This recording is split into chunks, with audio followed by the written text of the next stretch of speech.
we have this rise of this connected world, and it has created all kinds of governance problems. And you know the litany: cybercrime, various kinds of cyber insecurities, all kinds of policy issues about the regulation or management of exposure to content. And what do we do to solve these governance problems? Well, unlike the internet, the world of government is not unified and unfragmented. It is territorial and sovereign. And so most of what people are mislabeling as the fragmentation problem, I want to relabel as a problem of alignment. That is an attempt to force the round peg of global communications into the square hole of territorial states. It is alignment that leads to efforts to create gateways that filter content, to require data localization, to keep internet routing within state borders, to require governments or users to use local companies rather than foreign companies for equipment and services, and so on. It's about partitioning cyberspace in order to subordinate its control to sovereign states. And bear this in mind, the pressure for alignment is not just coming from authoritarian governments. It's coming from Brazil, Germany, Australia, the UK, the European Commission, even the United States. It comes from states qua states. So the real question is not, is it illegitimate to have any form of blocking or control or management of access on the internet? The question is, who does it? And for whom is it done? And how accountable are the people who are doing it to the people who are affected by it? So fragmentation is really a code word for a power struggle over the future of national sovereignty in information technology. The sovereigntists want to align that critical decision-making power with existing states, and this is assumed to be the only viable collective unit for making such decisions. And this book tries to make us think differently, to come up with an alternative to that presumption that states have to do that. And I thought it was time to directly challenge the relevance and viability of national sovereignty in the information sphere. I'm not saying do away with governments completely. There's a big role for territorial governments. We need, to have jails for people who break into houses and steal things. But in the information sphere, I think we really have to talk about completely new forms of governance. And in fact, we are actually evolving in that direction already.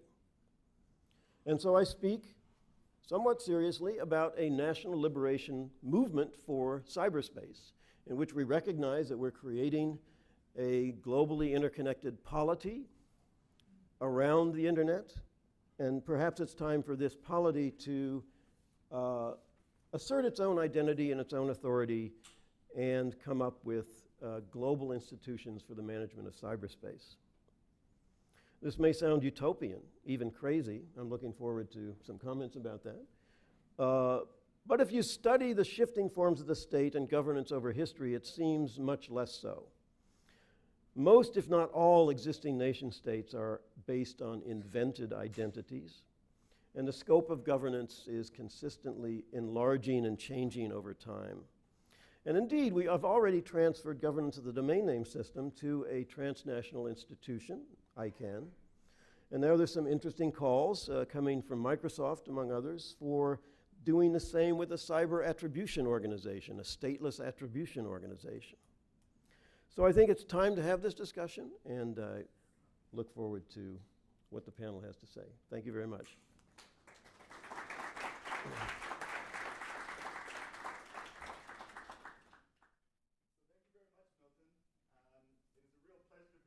This afternoon and to share the stage with such an august panel, prepared to respond to Milton's challenging ideas, and if they don't, I will. So our first presenter is Rebecca McKinnon. Rebecca is based right here. She's the director of the Ranking Digital Rights Project here at New America. Then to her left is Tim Mueller. Tim is at the Carnegie Endowment for International Peace. He's the co-director of the Cyber Policy Initiative. And finally, we have Angela McKay. Angela is at Microsoft. She's the senior director of cybersecurity policy and strategy. So let's turn first to Rebecca. Sure. Well, thanks very much, and thank you, Milton, for writing this book, and for provoking everyone and your call to arms. I think one of the reasons I'm here is that I published a book in 2012 in which I argued, among other things, that existing nation-state-based political and legal processes are not fit for purpose when it comes to governing an internet in accordance with human rights norms, in a way that actually is compatible with human rights for everyone on the planet. And that how we get where we need to be is unknown. So I appreciate kind of Milton continuing to remind us that we need to move forward, and his call to sort of a new form of sovereignty, I think resonates a lot. I think that the question is, how do we get there, right? How do you kind of develop consent of the networked amongst kind of a global internet using population full of people with lots of different interests, and so on. And that's a big challenge. I don't think we're going to come up with concrete answers today. But I think what's exciting is that increasingly people are recognizing that existing sort of geopolitical, political, and regulatory structures are not fit for purpose, and that we need to innovate, and there are starting to be a number of efforts at innovation, such as what Milton mentioned, and we'll hear more from our friend from Microsoft about one effort. I think the challenge is also not only that governments are seeking to establish their sovereignty on the internet and kind of recreate the Westphalian system on the internet, but also they're trying to have their cake and eat it too, in that they also want to use aspects of the borderless internet when it's convenient for them to extend their sovereignty globally, right? So we have the case that Microsoft has been involved with pushing back on US government efforts to access data that is not under US jurisdiction. There are efforts to impose the European right to be forgotten globally that are very controversial. And also you have examples, say, with China, where users of internet services who sign up in China on Chinese phones are basically governed by the Chinese domestic terms of service no matter where they are on the planet. And so kind of different types of extensions of sovereignty. So governments want to have their cake and eat it too, because that's what government, when you're powerful, you want to have your cake and eat it too. And you'll do so unless somebody stops you. That's how it works. And that's how power works. And of course, we have the sovereigns of cyberspace, the companies that have global constituencies. That Microsoft has to demonstrate to its users around the world that it's going to respect their rights equally. It can't say we respect American rights more than Kenyan people's rights, right? So they need to in order to sort of have legitimacy with their constituencies, so that people will use their products, they need to really appeal in a more consistent way to everyone. So there's this kind of clash of sovereignties going on, the private sovereignties and the traditional Westphalian sovereignties.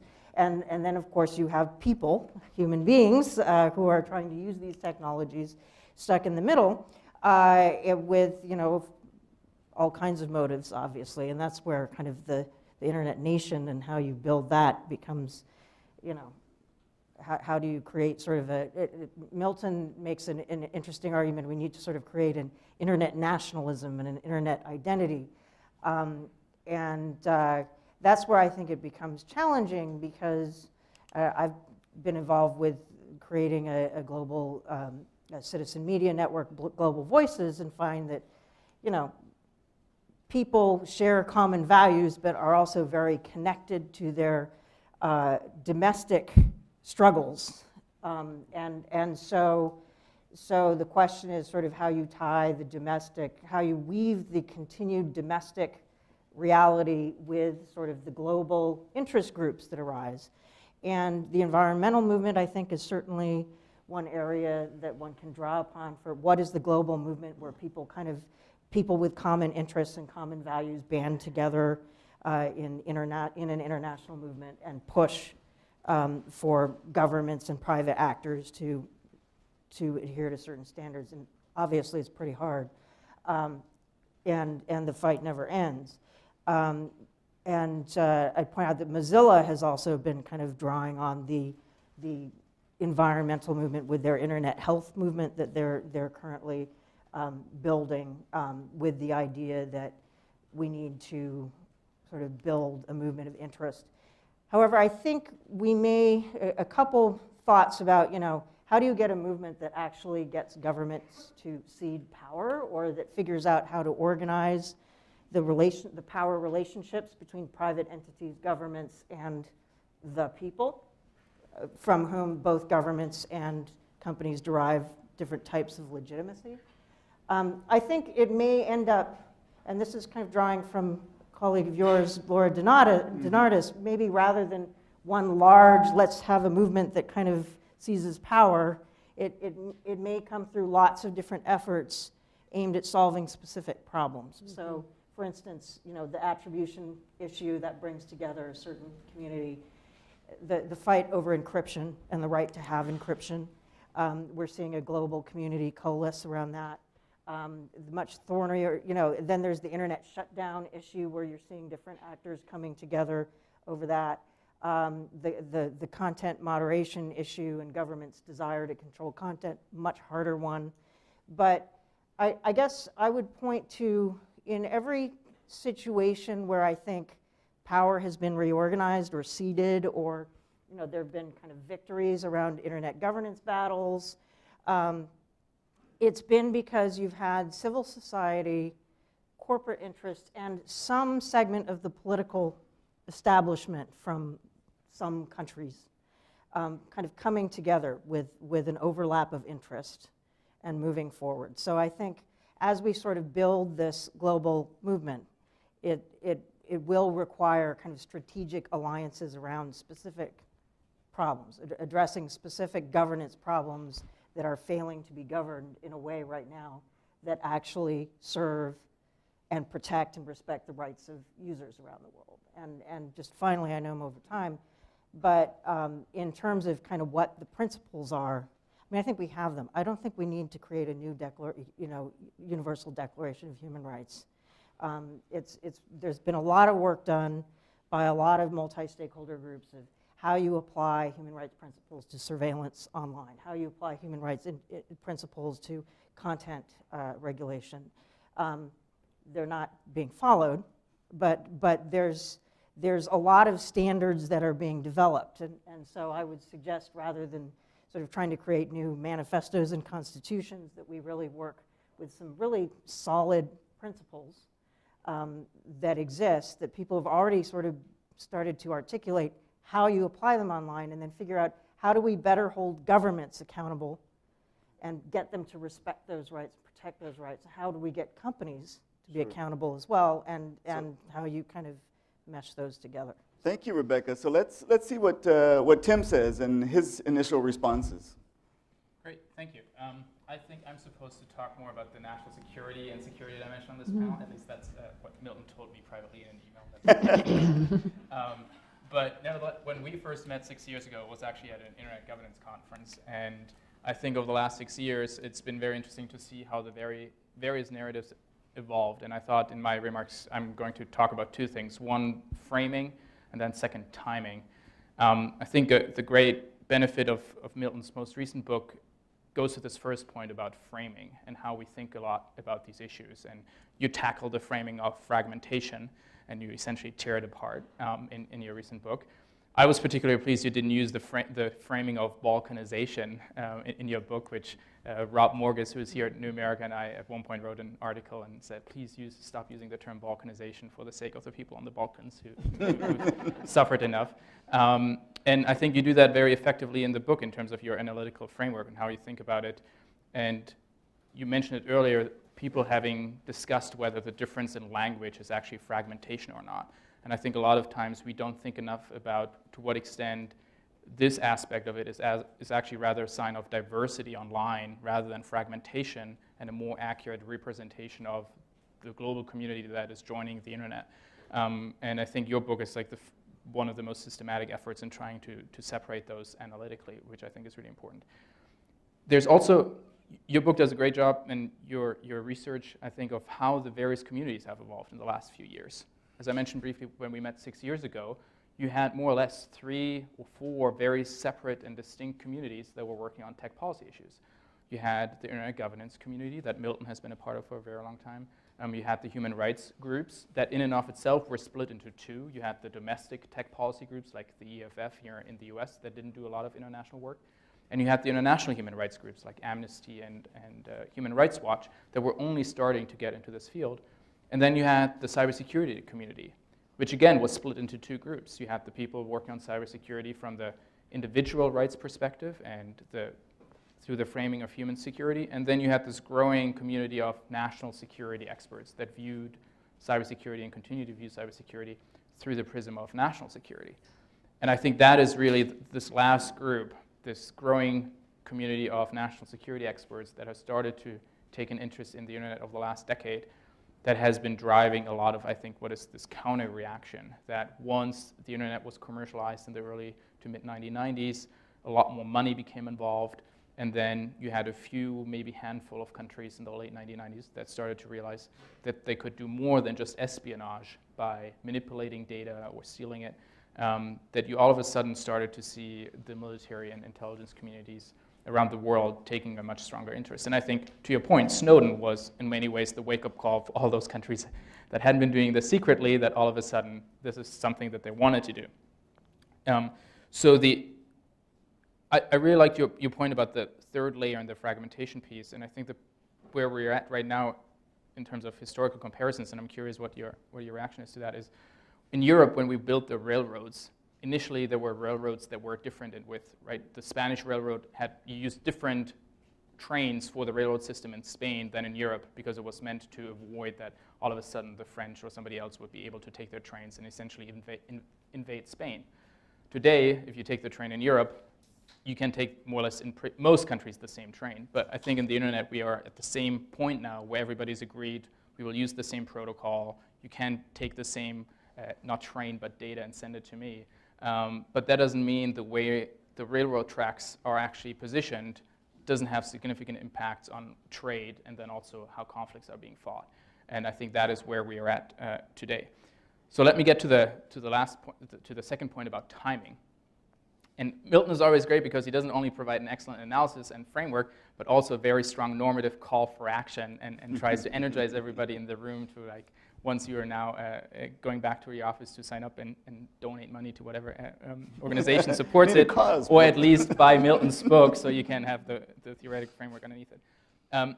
But just to Milton's normative point, I wish we would be 20 years in the past, because as you point out in the book, the current trend of governments pushing for national sovereignty is embedded in this broader systemic shift, where John Eikenberry in 2011 wrote his article about the future of the liberal world order, right? So we've been at this point of systemic shifts now for 6-7 years, where it's clear geopolitics writ large is changing. And if anything, if we look back at the past 6 years, yes, you've had bits and pieces where there are signs some of the emerging and growing powers are buying into the international order.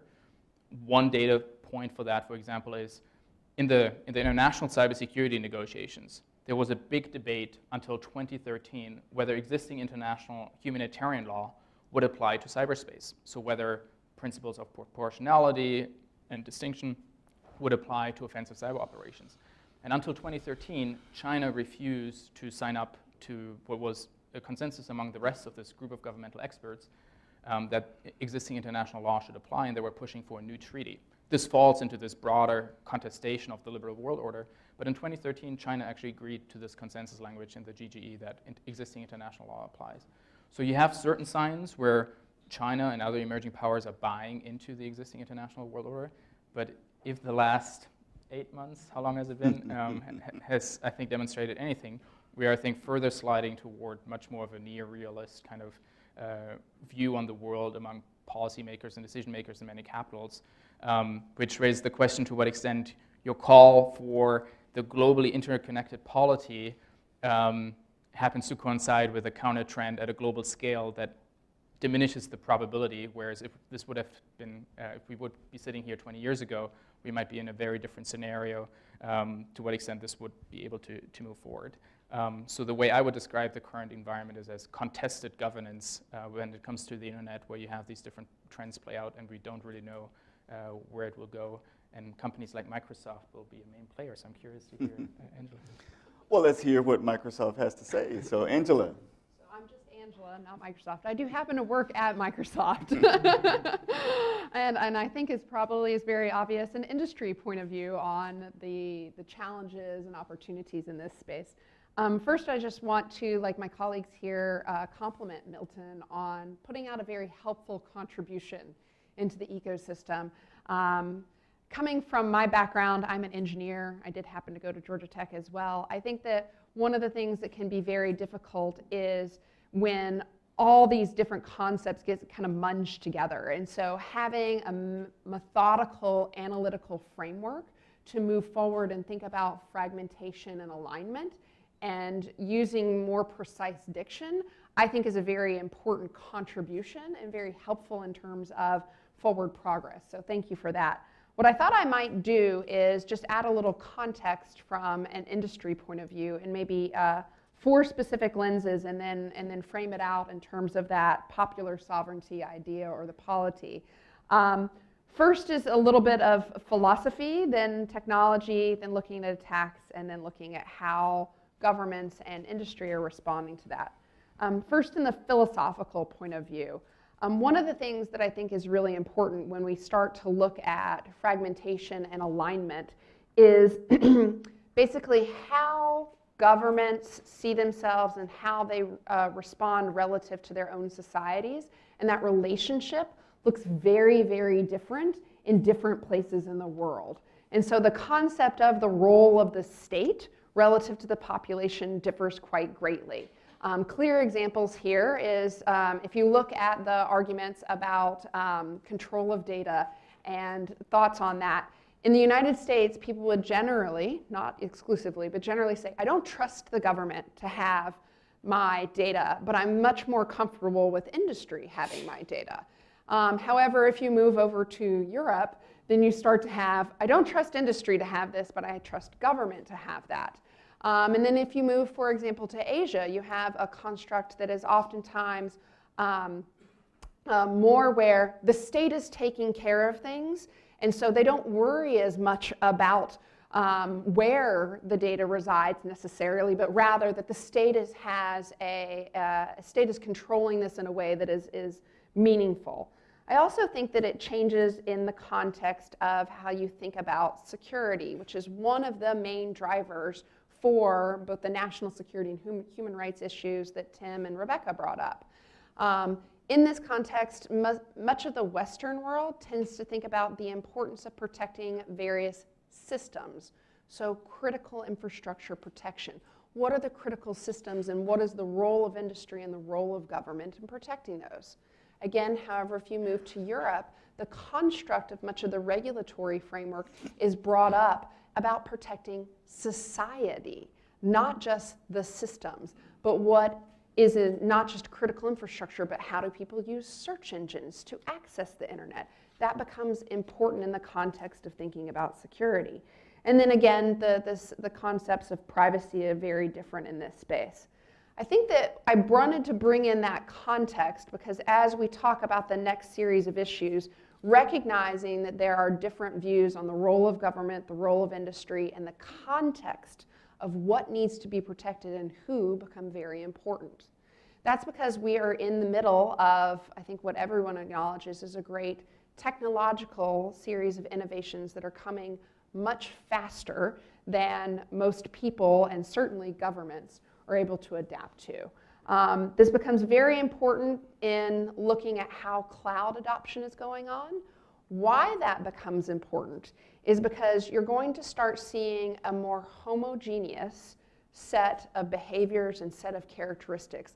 As cloud adoption continues to grow, you will have servers and data that are managed by a smaller number of players in a smaller number of places. At the same time, you're going to have a more heterogeneous endpoint environment. What is coming with IoT is increasing the diversity of the endpoints. This matters because these become planes of control. It matters because the pivot points of where you're going to think about asserting sovereign power or managing security changes as you think about a more heterogeneous endpoints and homogeneous kind of core. I think that kind of brings up the space of another one of those things that's just driving the concepts of where to deal with control, and that's the cyber attack environment. As we've continued to see, not only do you have an increase of the number of nation states in this environment, very clearly demonstrated by the WannaCry attacks, the access to advanced tradecraft is continuing to grow, not just in states, but the transferability to non-state actors. And that concerns citizens, and that concerns government. They're feeling a lack of control over their data and over the outcomes that are related to their personal rights. And so I'm just kind of bringing up, these are all factors that are playing into whether and how the polity will be able to assert itself in context relative to sovereigns. So what do we see as reactions? Very much so, what I see on a global basis, not as much domestically, is a very strong drive towards regulation of security and regulation of privacy in cyberspace. This is going on almost any place in the world. Right now, we're tracking at Microsoft over 90 countries who have legislative proposals for cybersecurity, over 70 who have national strategy initiatives, and over 30 countries who have declared offensive doctrine in cyberspace. And those numbers continue to grow on a regular basis. There is an attempt, largely by states, leveraging offensive capabilities informed by the national security context and somewhat informed by the privacy context to move into a space of more control. And they're trying to figure out how to think about those points of leverage that I talked about earlier in the technological environment. Is the point of control going to be at this diverse endpoints? Is the point of control going to be with cloud service providers, or some combination of those things? You also have industry responding. And industry is not just responding to government regulation. We're responding to customer concerns. So we also are taking some actions that may challenge a broad polity kind of construct because we're responsive to concerns of our customers. Microsoft, for example, will let an enterprise customer choose the jurisdictions in which they want their data to be stored because we've had to respond to the post-Snowden concerns about access to data. And so it's not just regulation that is kind of challenging some of these constructs, it's also the responsiveness of industry to our business demands. We have to think about those things. So I will tie up with the last 20 seconds here, which just says, I think what I really appreciated in Milton's book was the recognition that there are trends towards the global polity having an identity and asserting a series of, asserting its role in the management of these functions. But there was also pragmatism. You recognized even up here in your opening remarks that governments will not ultimately cede everything. And so what I encourage the room to think about is as we move forward in a shifting domain, technology and innovation moving faster, the geopolitical context that Tim brought up, the people's context that Rebecca brought up, we're going to have to think about what is the role of government, what is the role of industry, and what is the role of society, and how do we proactively manage this fragmentation, manage this alignment to move forward in a system that recognizes and achieves the global benefits to society and the values that you represent. Thanks. Great. So please join me in giving our panel a big round of applause. And we want to spend some time having a discussion amongst the panelists before we open it up to the audience, but we do want to make sure we have enough time for your questions and comments. So please get them ready and feel free to jump in. So the first thing I'd like to start with, Milton, is you raised this issue of a need for a cyber libertarian movement, a liberation movement. And you talk about the need for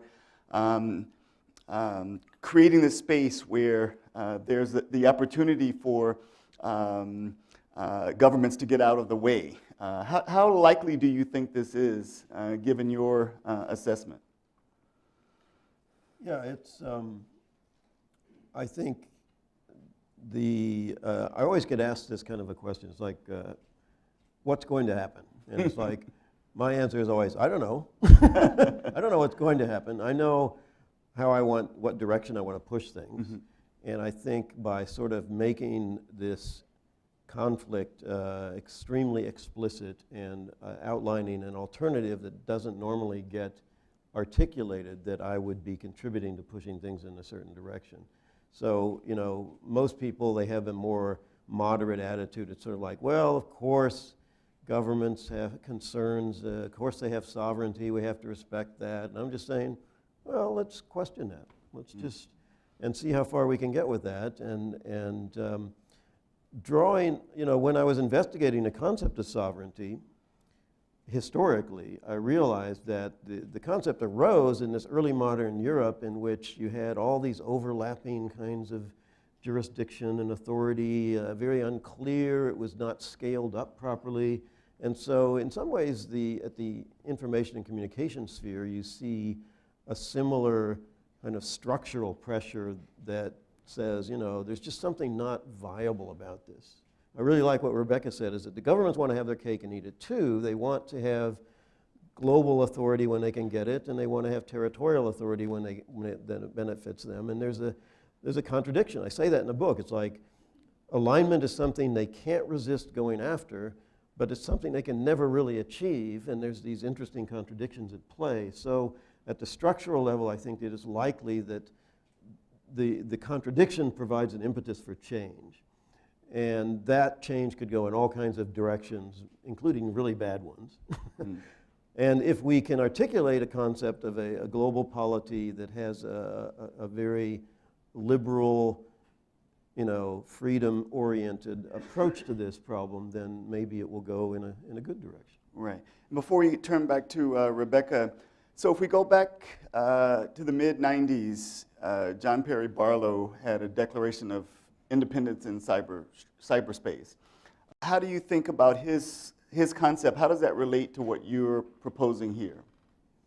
Well, I think it was kind of a very prescient and early, but fundamentally a rhetorical and lyrical ideal. And one of the problems was that everybody said, well, obviously he's discredited because things haven't gone in that direction. But Barlow was a lyricist for the Grateful Dead. He wasn't a political scientist. He wasn't a political economist. He didn't understand the intricacies of internet governance.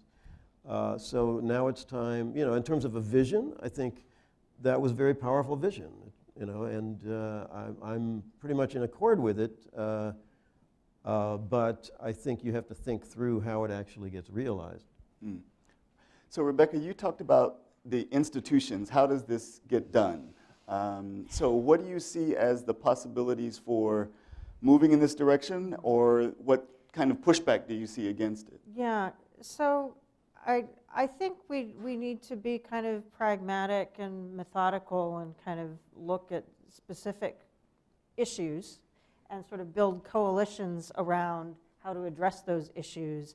And I think in the process of that happening, then sort of broader interest groups that cross borders will form, and we'll kind of figure out what the politics end up looking like. Because I don't think we're going to have like the United States of the Internet with elected representatives to an Internet Congress or something like that, right? That would, God help us all. So, you know, I don't know sort of what the political innovation ultimately is going to be, but I think it's going to happen in a very internet-y way, which is that there's not going to be some grand thinker who's going to say, I have this grand idea and let's all implement it. It's going to be communities, you know, in a distributed fashion, seeking to resolve problems, you know, communities of interest that cross, you know, industry, government, and civil society and technical community.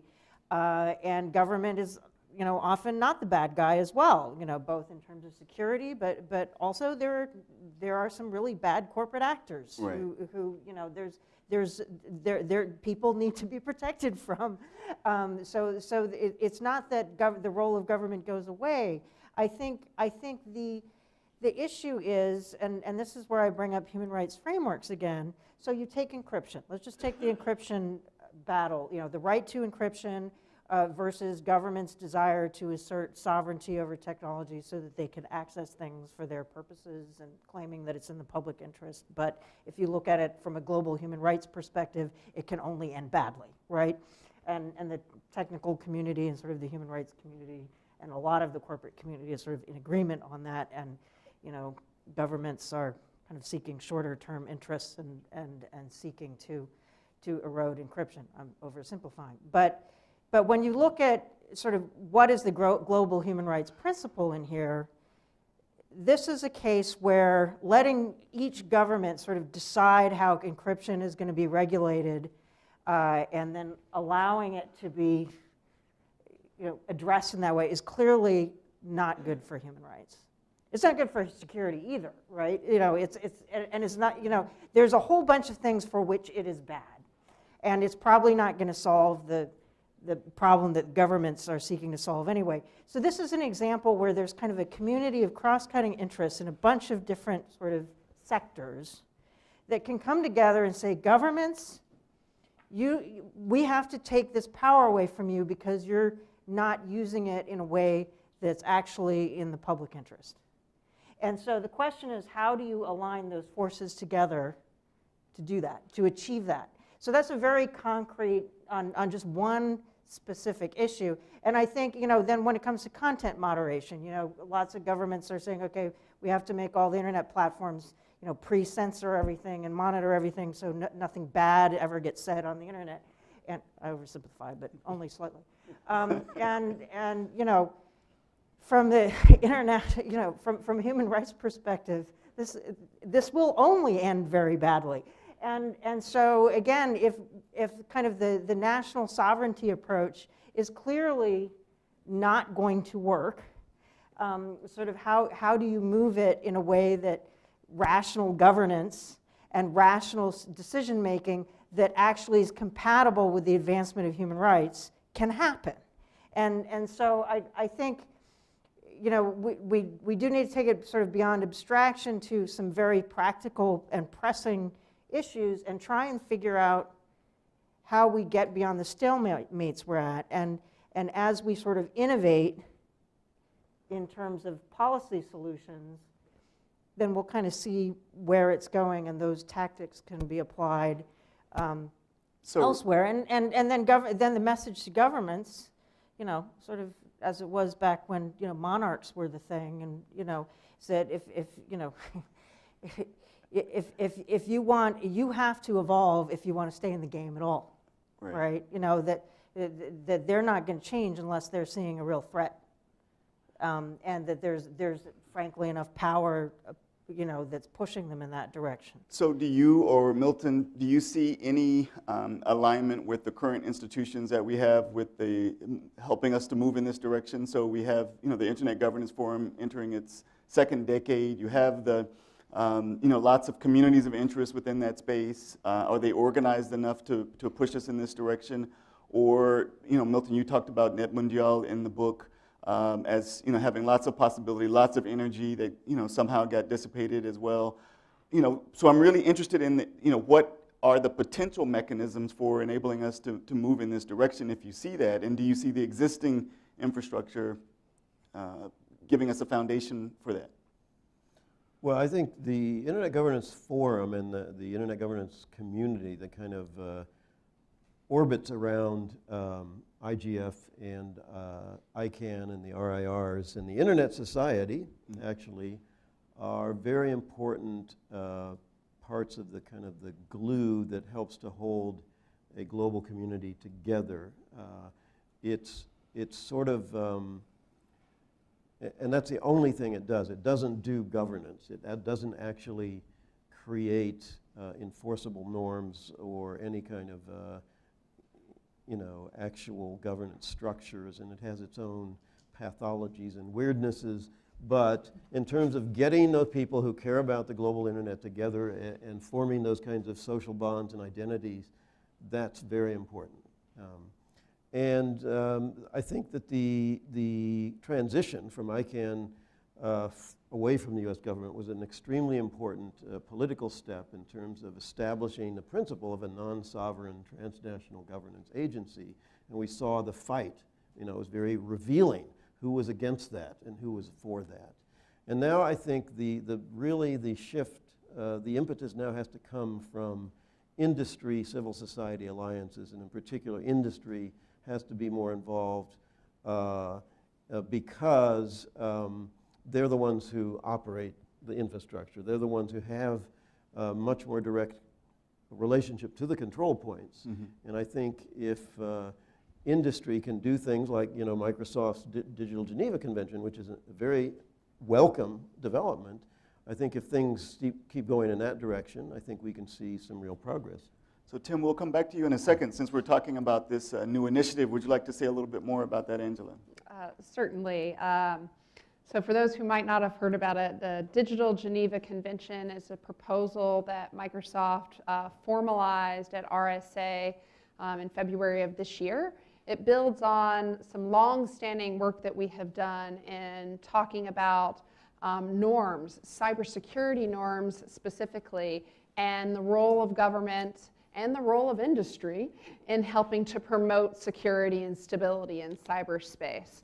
So as part of that initiative, we've talked about three primary kind of pillars of work. One is moving a long-term aspirational goal of building on the voluntary norms work done, for example, by the UN Group of Governmental Experts and OSCE, and moving that eventually towards a legally binding construct. We recognize that that's going to take a lot of permutations along the way, but we think that it is important for ultimately there to be rules that are established that are not just voluntary, but are legally binding, so there can be consequences when certain behaviors violate the agreements.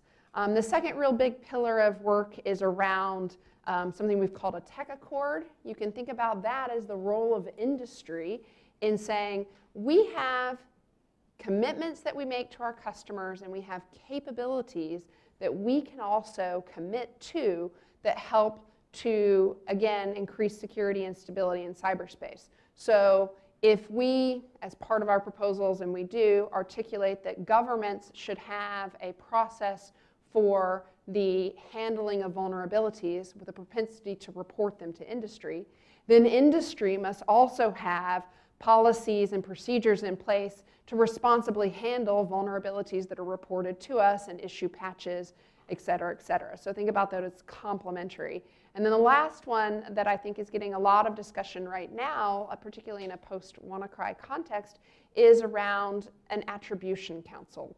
So how can industry, from a technical point of view, share data with each other, potentially also with governments in a neutral forum, so not into the UN process per se, or not into a particular government, but do technical attribution of data and demonstrate and show evidence, because one of the main problems with attribution right now is that there is attribution going on, some by states, and then they say, just believe us, but we can't show you because it would reveal sources and methods.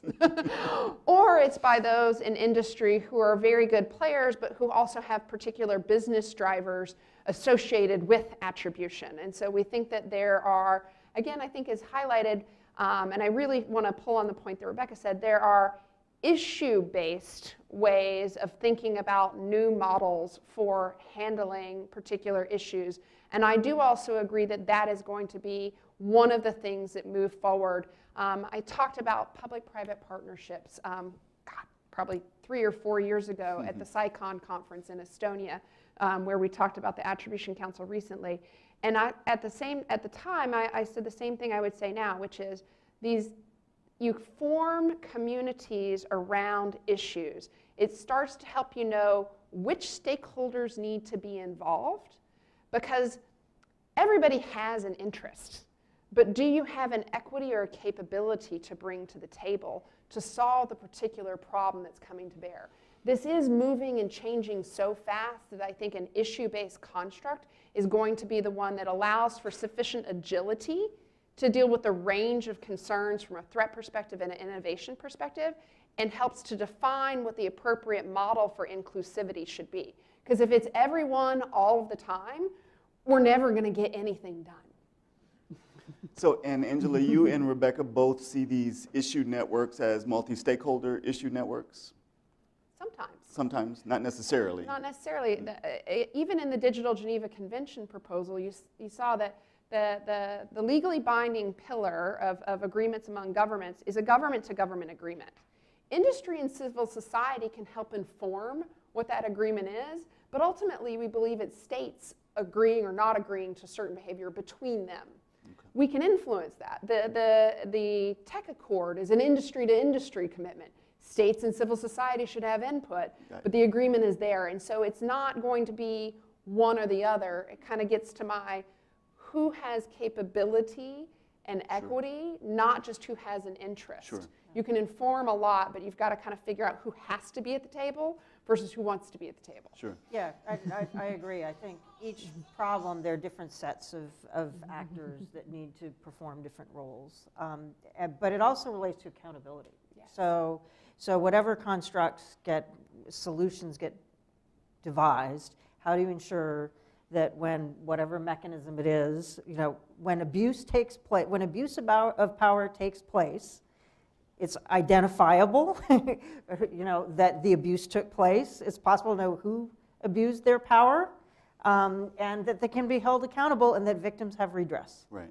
And so in terms of how you build that system, I think in a lot of cases, there's going to have to be, in terms of impact assessment and risk assessment and who's being affected, and just how grievance mechanisms get set up. Again, I think you need multiple stakeholders, but is every kind of issue going to be dealt with by the same construct? That would not make sense. I mean, if you're dealing with content controls, I think you need a much broader set of stakeholders than you do with certain technical security matters. So Tim, states have responsibilities to protect their citizens, to address some of these ills and the dark side that Milton sort of alluded to as well. What's the role for states here in terms of national security issues? What are the kinds of issues that you see as important in addressing Milton's concerns? Frankly, it's unclear, and I think how hotly contested this space is and the roles and responsibilities is clear by the fact that you have a major company that is, I think, going beyond what I would consider conventional activities of a company and pushing its agenda. The fact that you have the CEO of Microsoft pushing this notion of the Digital Geneva Convention and the Attribution Council and the Tech Accord tells you something about how much of this is still in flux, in addition to Milton's call for the liberation movement, right? So I think a lot of this is right now up in the air. I think for the next couple of years looking forward, a key data point will be who else will be signing up for this, right? Will you have the continued division between some of the companies and civil society, or will they join forces on specific issues? Microsoft has been the leader in this space when it comes to rules of the road for cyberspace and the more like conflict angle and road. But if you look at the surveillance debate post-Snowden, it was also Microsoft, but it was primarily also Google and Facebook that were the lead in that. So I think some of those questions, and to what extent you will have companies beyond the United States becoming much more active in this, be it Huawei, be it European companies that I think have been fairly quiet on this, but will be as affected as others, especially as we move to the Internet of Things, and you have German car manufacturers, you have French companies, and Silicon Valley springing up all over the world. And so far, we haven't seen that. So I think that'll be an important data point in the next 5 years. Who else will be jumping on the bandwagon for this? And then to go back to final point on that, the timing again, right? I think timing will matter incredibly in the next 5 years. The regulation that are currently in the pipeline among 90 countries, if in the next 5 years you don't have a major terrorist attack in one in the US or in Europe, and by major I mean more than 1,000 deaths, because we've seen several terrorist attacks in recent months and years. Or if you have a major incident with regard that will affect the encryption debate, right? With the encryption, I think all the positions are kind of clearly staked out. Now it's coming down to the politics of it and who will ultimately prevail in this battle of ideas and what should be the fact. And that will incredibly depend on what will happen in the next 5 years. And then it'll become, path dependence will come into the picture. Whatever decision will be made then will set the path for the next few years. And I think at one point we will have to figure out what is the ideal governance system that we think is the most effective, the most accountable, because once we've reached that point, the next question becomes, how do you implement as many veto players as possible so that if there is an external shock to the system, the veto players will make sure that there won't be any dramatic changes to the governance system. So at one point you'll have to identify, okay, where is the ideal balance that we found here? And then you have to think about how do you make sure that there won't be any easy changes to that system and that you build veto players in it and that you increase the cost for making any changes to that system. Great. Yeah, just add, you also need to identify and reinforce your political allies sort of in the conventional political systems of these nation states. You know, if in the UK, Theresa May feels that she will continue to get reelected by, you know, imposing draconian regulations on internet companies and, you know, weakening encryption, you know, that's not good. So the question is, are you actually going to be able to cultivate a set of political leaders in key countries who feel it's in their long-term political interest, you know, to align themselves with this movement and not with some other perspective? And I think strategically there probably hasn't been enough work done on that. Yeah, I would just want to pull out two things that Tim said is the international context. This is why I brought up philosophy and the role of government and the role of industry doesn't look the same in different places in the world. So we're sitting here having a panel in the United States, and it's very easy to think about the how industry operates relative to government. I can't tell you, so that we get a lot of folks who are very supportive of the fact that Microsoft sued the US government and has been not complying with orders for extra-jurisdictional access. And you would think, right, that some governments in other places in the world who don't want that data access would be like, very good. And actually, in many contexts, they're like, industry should not be disagreeing with government on that. Even if they like the outcome of that decision, it's a different cultural context between industry and government. And as Tim highlighted, and as I tried to say in my remarks, with the change with what is happening in IoT, it's not just going to be tech players, it's going to be players across different sectors who are tech players, who are coming up in different parts of the world. And so it just adds a degree of complexity to this conversation that I think is sometimes underestimated. Right. There's a lot more I want to pursue here, but let's open it up to the audience and see what questions or comments we have. Do we have a mic in the audience? Oh, there it is. We have one here in the blue shirt and then on the right side. Thank you. So interesting. My name is Courtney Radge. I'm with the Committee to Didn't see Protect Courtney. Journalists. And so I have two questions. One, this idea of the internet and kind of the debate right now around capitalization of this, and is there an internet or multiple internets, and which way of thinking about it and therefore capitalizing it or not gets us further to what you're envisioning as the future, Milton? And then the second question is regarding industry, and correct me if I'm wrong, but ultimately the main global actors, the Silicon Valley-based actors, are only accountable to their shareholders. They're accountable to their users to the extent that it impacts the shareholders. So what does that mean for governance, I mean, it's obviously great to have initiatives like a Geneva Convention and participation in things like the Global Network Initiative, but ultimately the legal and fiduciary responsibility are to stakeholders. So what are the implications for kind of trusting the role of private companies in this debate? Thanks, Courtney. Well, yeah, I mean, in some ways, the capital I on the internet is sort of stating that if you use these protocols, you are somehow buying into an integrated system. And that is a globalized compatibility system.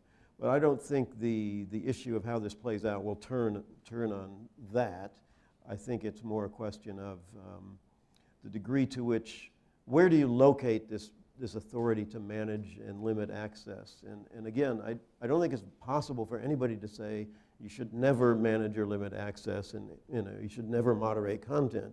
Ideally, there's perfect competition, and if Facebook moderates content in some way that we all find silly and overreaching, then we just migrate to another platform, right? Although that obviously that level of competition doesn't exist in that particular environment, but the point is not that it's bad to moderate content. It's what's the problem is who's doing it for whom, and how accountable are they to that unit. So I'm saying most people have said these governance issues have to be dealt with at the level of the state, and I'm saying that's probably the worst unit with which for it to play out. I mean, it's too big on one hand. There are too many different interests and different policy alternatives, even at the national level.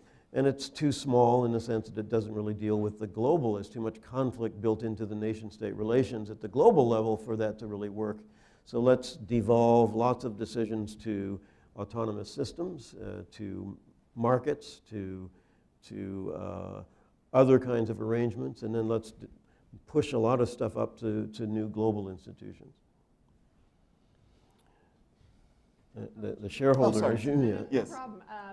I think I can be very brief. So I'm an engineer, not a lawyer, but my understanding is from a pure legal perspective, the legal constraints are around a shareholder.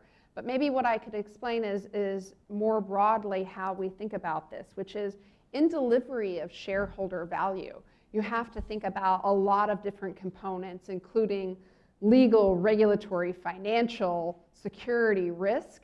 And what I thought was really important in how you phrased the question was, how do we ensure that that you can trust the company? What's interesting and maybe can be illuminating is the conversation inside of a company, which is how do we ensure that our customers trust us? Because trusting the company is one construct, and that gets to the legal and shareholder value. But if we have diminishing trust in ourselves or our technology, then we won't be able to deliver that shareholder value. And so I'm just kind of highlighting that the inside of a company, at least inside of ours and many of my peer community, is really thinking, and one of the reasons we're so engaged, whether it's on domestic regulation or these transnational issues like security and stability and international security, is because we're thinking about trust in the technology and trust in the company so we can continue to deliver the societal impacts that have been driven by technology. That's what we worry about. Great. Here on the right side, and then one in the back. Thank you for the great discussions. I'm actually the Chinese translator of your book. It will be published by Tsinghua University Press. And but when I was translating, there is a kind of a confusion about the title, the main title, the subtitle of your book. If somehow I think it will be more informative if we use the subtitle, like globalization and sovereignty and the cyberspace as the main title, while I put the question mark as the subtitle. Will that significantly change the way of your writing if we do it that way? No, in fact, the original idea for the book was indeed the subtitle, and the publisher wanted a catchy question, which they have. As you see, it's part of a series in which one of the other is like technology good for education, and then there was another as China buying the world. So they wanted a single, simple, catchy title. And will the Internet fragment seem to be a question that was on many minds, but you're right, the substance of the book is more in the subtitle, so good for you. Back in the corner there.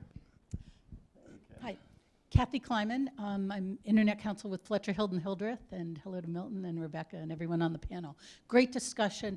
So One of my questions, it's not really a question, it's a statement and then a question, which is, it's not just governments who want to bring their laws onto the internet, it's people, netizens do. We want to bring, everyone in this room wants to bring the First Amendment onto the internet, at least to protect our speech. We don't want to be restricted by the hate speech laws of Europe. Europeans are passionate about bringing their data protection laws online so that they can be protected with the privacy laws that they're used to. So we have that also coming from netizens, from people participating. But to switch over to the question, it was mentioned briefly, but let me bring it up. Instead of IGF, how is ICANN as our model? It's really the kind of 800-pound gorilla in the room, that there is this multi-stakeholder model with all sorts of flaws and phlegms. And by disclaimer, Milton and I and many people in the room are very involved in ICANN. So how does ICANN help us with the multi-stakeholder model? And talk about, since I was hearing about kind of issue-based coordination versus kind of one umbrella to bring all the issues in, fragmentation of the issues may be an issue of itself, kind of following, especially for civil society. Is it better to have one umbrella or multiple umbrellas? Thanks.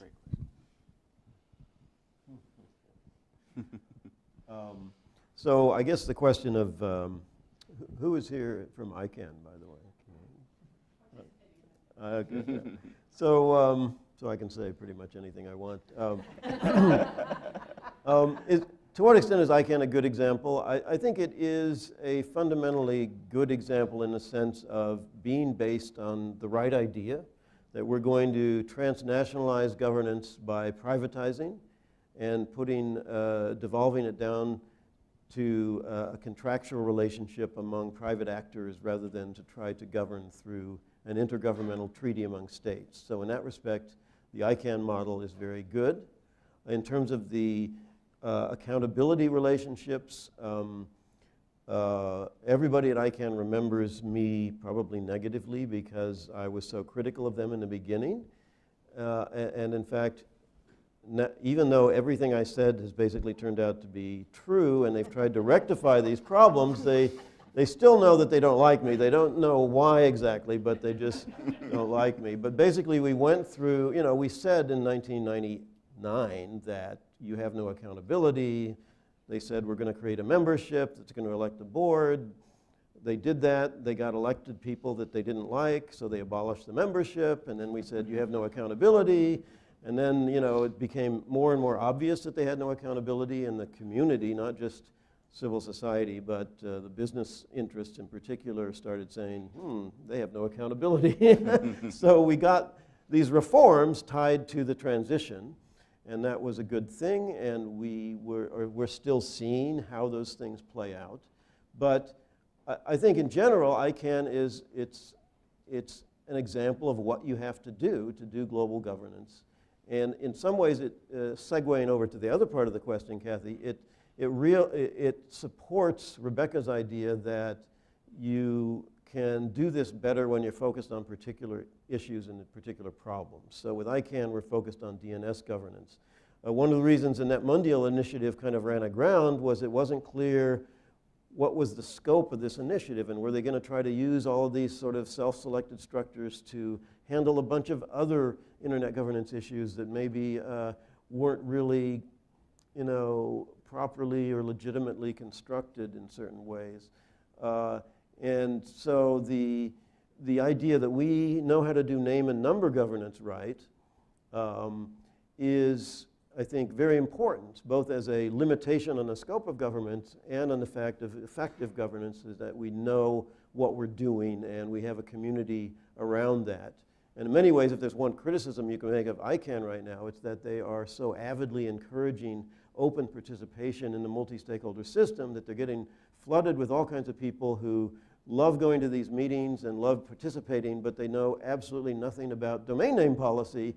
And so you and I end up writing all the public comments saying, oh my God, this policy is a disaster, right? The same old people that were doing it 10 years ago. So that's my response to your question. I think others might want to. Yeah, thanks, Kathy. Hi. I was talking to somebody the other day about various internet governance challenges and also about the challenges that some of the companies face. vis-a-vis pressure from governments? And how do you create sort of an alternative power center to better counteract unhelpful pressure from governments? And I kind of threw out this thought, which is, what if one kind of form of governance experiment that were to be conducted would be if, for example, Facebook allowed the creation of user chapter, or maybe we don't need their permission. We just create, sort of some hybrid of ISOC, Internet Society, and ICANN sort of models where you get chapters of Facebook users around the world, sort of, union of Facebook users, chapters in different parts of the world, and maybe they have regional chapters, and then maybe there's a non-commercial stakeholder group and a commercial Facebook user stakeholder group, and God forbid there's a government advisory council or something, and they elect like a board that then goes and negotiates with Facebook, the corporation, about issues that, I don't know, this is just, a thought experiment.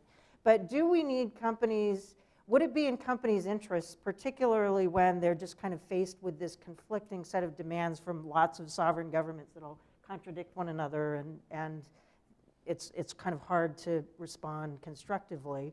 And they're also trying to solve problems of their own that are just sort of like, how do you manage content in a way that doesn't just anger everybody, and et cetera, that you can derive more legitimacy amongst your users by actually bringing them into decision-making processes in some way. I'm not a lawyer, because I know lawyers would hate this kind of idea, from the corporate side, but maybe there needs to be some types of experiments in that regard as well, by, either just kind of initiated by users, or that companies might welcome some of this. I don't know. It's just, Right. I'm just throwing this out there as sort of a crazy thought for people to. So part of what I heard in Kathy's question as well is this fragmentation of venues. So you've got ICANN, you've got IGF, you've got all of these different conferences and venues that are starting to emerge. That happened with Net Mundial as well. People started to worry. Now you have this whole new set of processes as well. Then you have the one that came after it, the Net Mundial initiative, and all of their activities.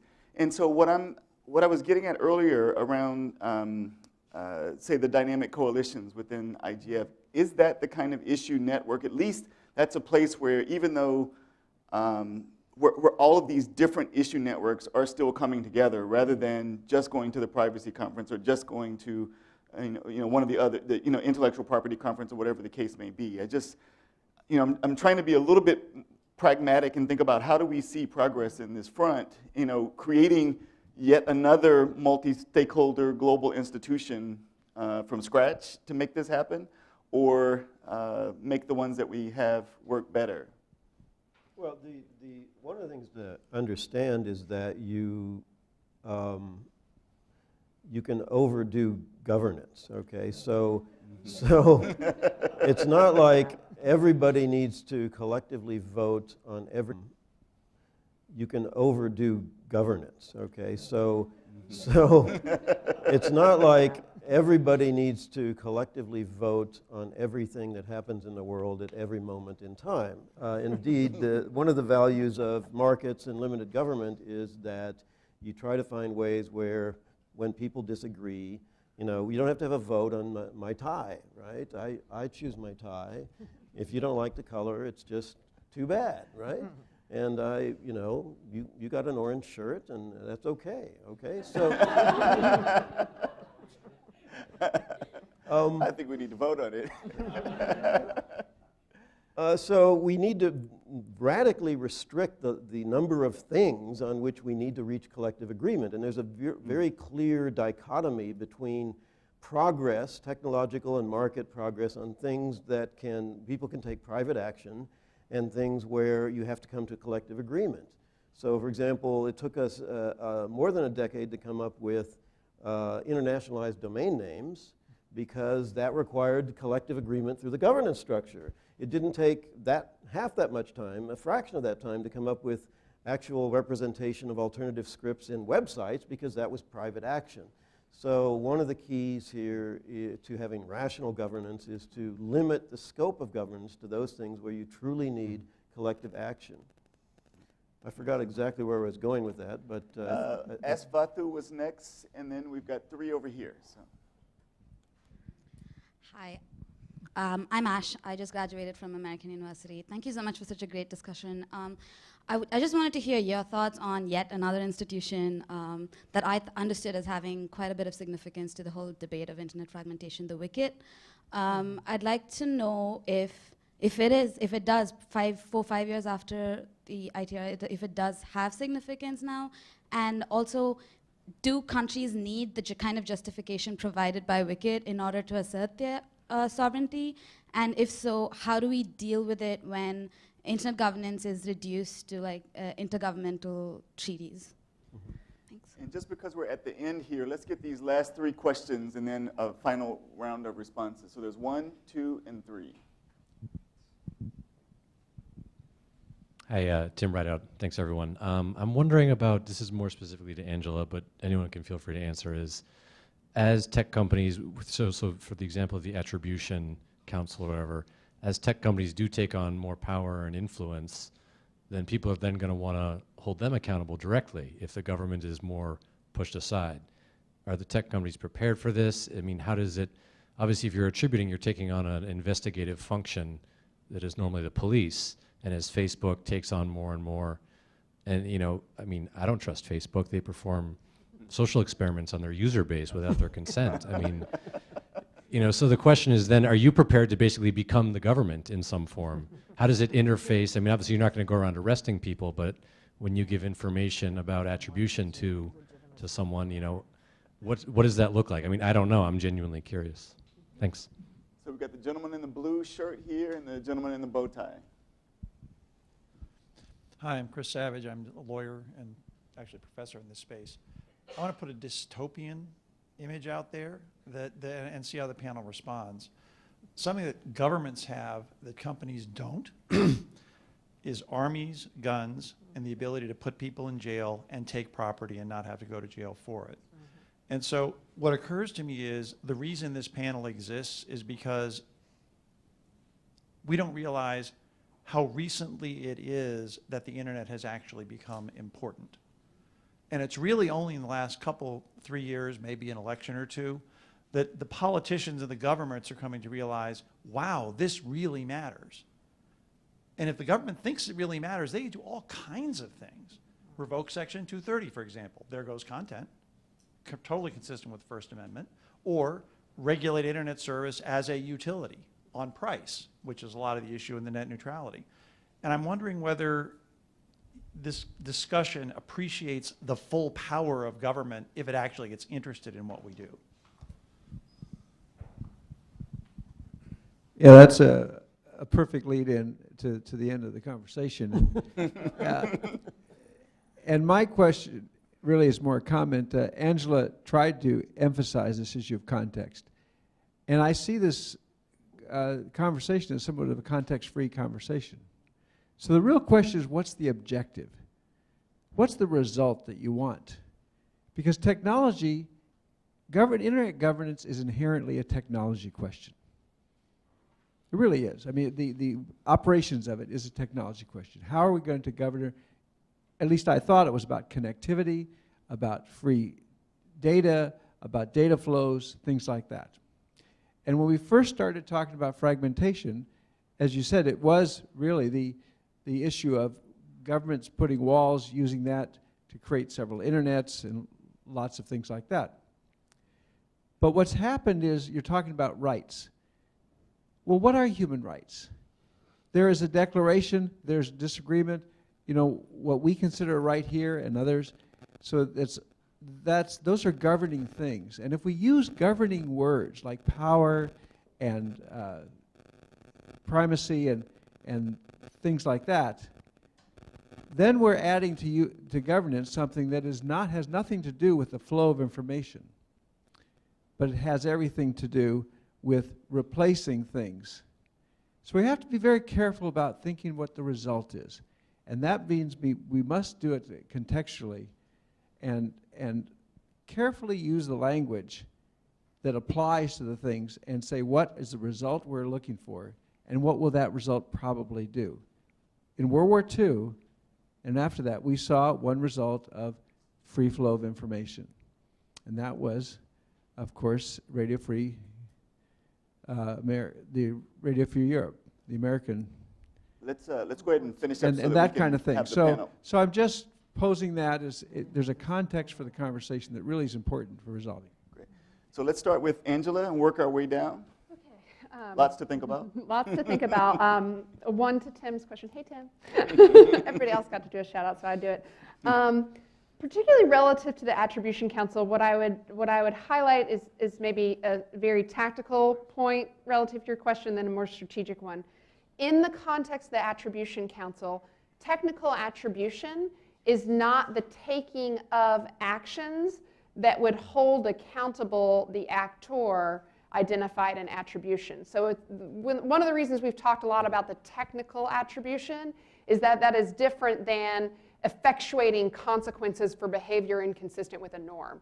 At least in our model, what we've talked about is attribution and the credible evidence being shared publicly, which then allows states to carry forward the sanctions that they deem appropriate on that attribution. So it separates that out. But I think your broader point about as industry continues to have data and capabilities that historically used to be more resident in governments. There are changing dynamics here, and I think that that's really important. I think that we don't want to become the government. First of all, not nearly as agile, certainly not good for innovation, and not good for all you in terms of liking new innovations that are delivered to you. But I do think we have to think about what are the mechanisms for accountability. Rebecca raised this point earlier. There's certainly ones that industry can drive ourselves. So things like transparency reports, the transparency centers that my organization have done that provide visibility into code base are voluntary mechanisms for accountability. I do also think that we're going to see, whether it's through the regulatory drive or through other things, greater systems of accountability put on industry.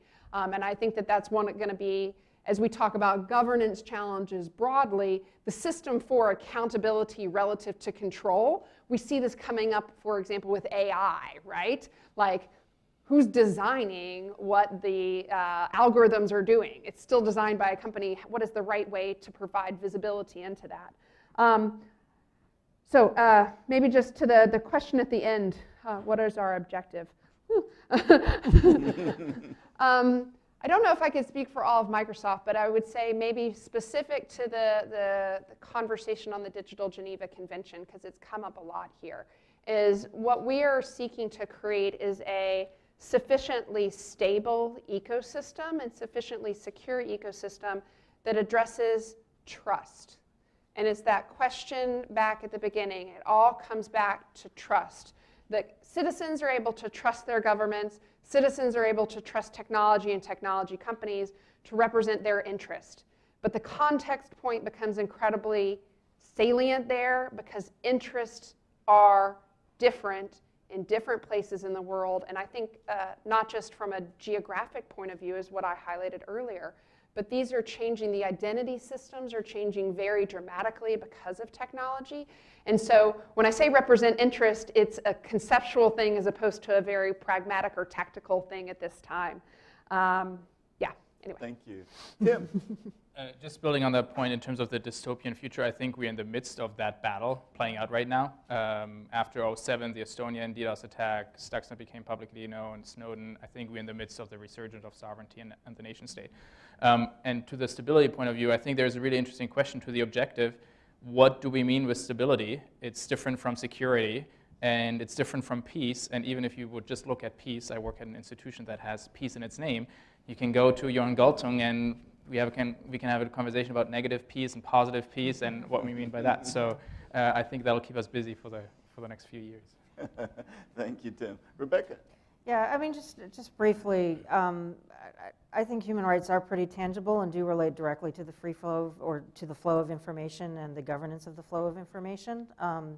As a Zimbabwean blogger said on a panel at WSIS back in 2005, which almost got shut down because it had human rights in the title, you know, if I don't have freedom of speech, I can't talk about who's stealing my food. right? And so what this is about ultimately is people's ability to secure resources, to obtain the opportunities that they have a right to obtain, and to have the security that, you know, the right to life that they have, and the right to hold power accountable, and to speak, to obtain information, and not to be subject to such arbitrary surveillance that they can't do any of these things, because if they're the wrong religion or color or sexual preference, they'll be persecuted. So, yeah, you know, this is, I think the end goal is human rights, and I think that is a tangible thing, and it's not a context-free thing. And I believe very strongly that that's what we need to organize our kind of governing principles around. Let's give, and let's give Milton the last word. Okay, well, before I answer the 4 questions, which were all very profound, I'm going to do a plug. So before everybody leaves, I've got a small number of copies of the book here, which you can buy for $13 if you have it. We were supposed to have more here, but the publisher, distributor actually messed up, so I've only got this small number here, but I'd be happy to transact with you. Yeah, it could be. Markets rule, right? Yeah, right. This could be a collector's item. It's maybe the only copies we ever see. So just bear that in mind as you're bidding on the price of this. Okay, so we had 4 questions. WICIT, which is the World Conference on International Telecommunications. We had a very interesting question. Are companies ready to take on the accountability expected of governments? We were asked whether we appreciate how much power governments have. Yes. And about this statement that it was about the free flow of data and not about rights and governance.